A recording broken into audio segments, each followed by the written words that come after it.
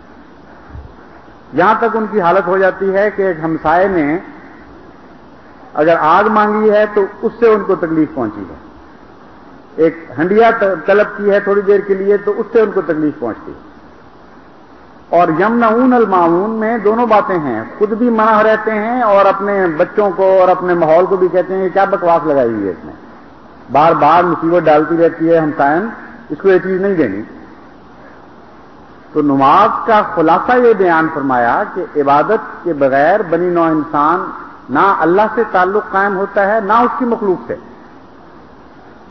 اس لیے اگر بنی نوع انسان کے حقوق ادا کرنے ہیں، جو مما رزقناہم ینفقون کے ذریعے بیشتر حد تک ادا ہوتے ہیں، بلکہ اگر اس کی وہ تعریف کی جائے جو حضرت مسیح موعود علیہ الصلوۃ والسلام نے فرمائی ہے، تو بیشتر کا لفظ پھر کمزور لفظ ہے۔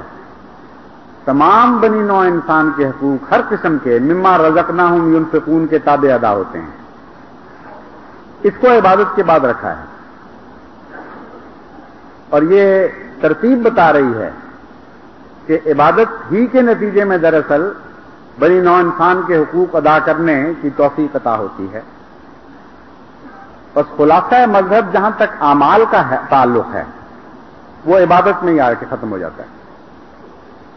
غیب کا معاملہ تو ایمانیات سے ہے، ایمان نہ ہو تو عبادت کی توفیق نہیں مل سکتی، یہ درست ہے، لیکن جہاں تک اعمال کا تعلق ہے، اعمال کا خلاصہ نماز ہے۔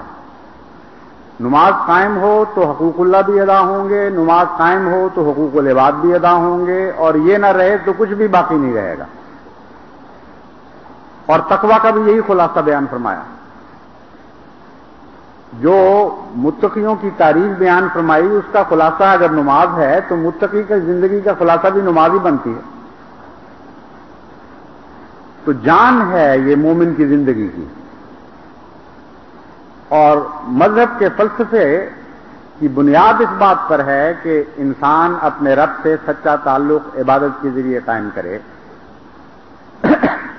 اس پہلو سے جیسا کہ میں نے بیان کیا تھا کمزوریاں آتی چلی جاتی ہیں اور ایک دفعہ آپ زور لگاتے ہیں نماز کا معیار بڑھ جاتا ہے, پھر نماز گرنے لگ جاتی ہے, پھر زور لگاتے ہیں پھر بڑھتا ہے.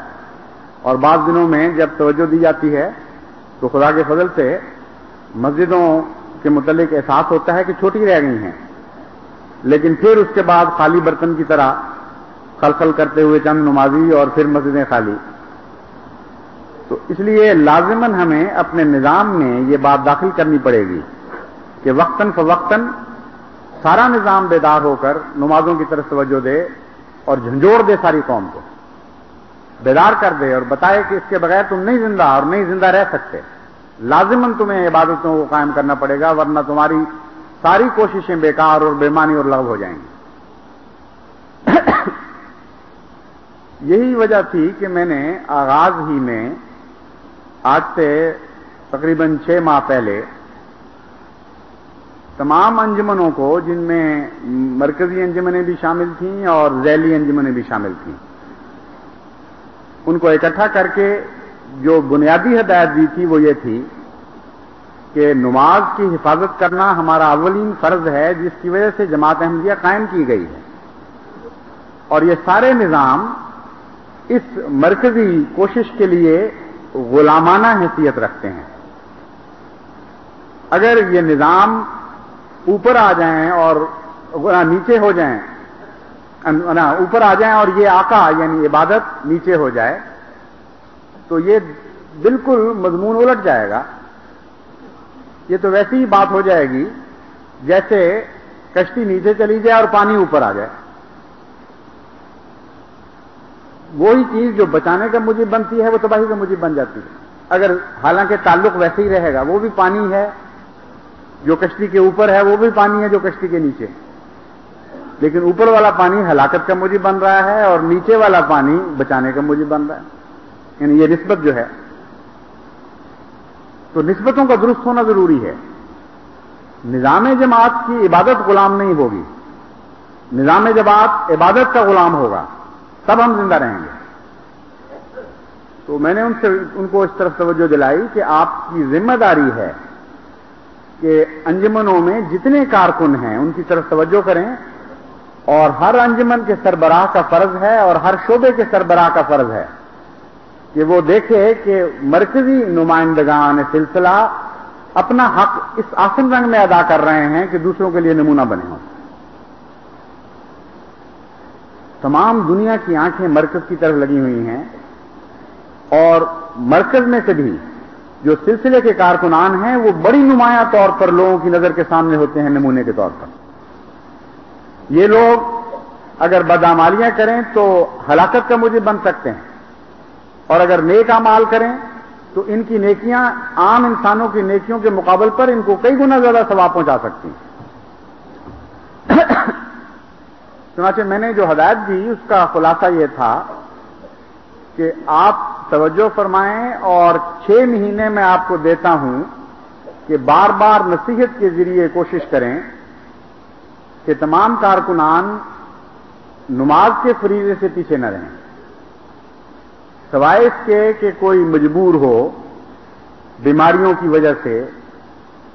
بعض ٹانگوں کی بیماری یا کمر کی بیماری یا اور کچھ ایسی تکلیفیں ہو سکتی ہیں کہ انسان دفتر میں تو پہنچ جاتا ہے اور کرسی پر بیٹھ کر اپنے فرائض بھی ادا کر دیتا ہے, لیکن باجماعت نماز کی توفیق نہیں پا سکتا. تو جہاں تک شرعی مجبوریوں کا تعلق ہے اس میں ہم دخل نہیں دے سکتے, لیکن واضح اور یقینی شرعی مجبوریوں کے سوا سلسلے کے سارے کارکنان کو نمازوں میں پیش ہونا چاہیے اور باقی احمدیت کے لیے نمونہ بننا چاہیے. 6 مہینے کے بعد میں نے ان سے کہا کہ آپ پھر نسبتاً زیادہ سنجیدہ ہو جائیں اپنے انتباہ میں, اور ان کارکنوں کو یہ بلا کے سمجھائیں کہ دیکھو یہ ٹھیک ہے کہ دین میں کوئی جبر نہیں, ہم تمہیں نمازوں پر مجبور نہیں کر سکتے,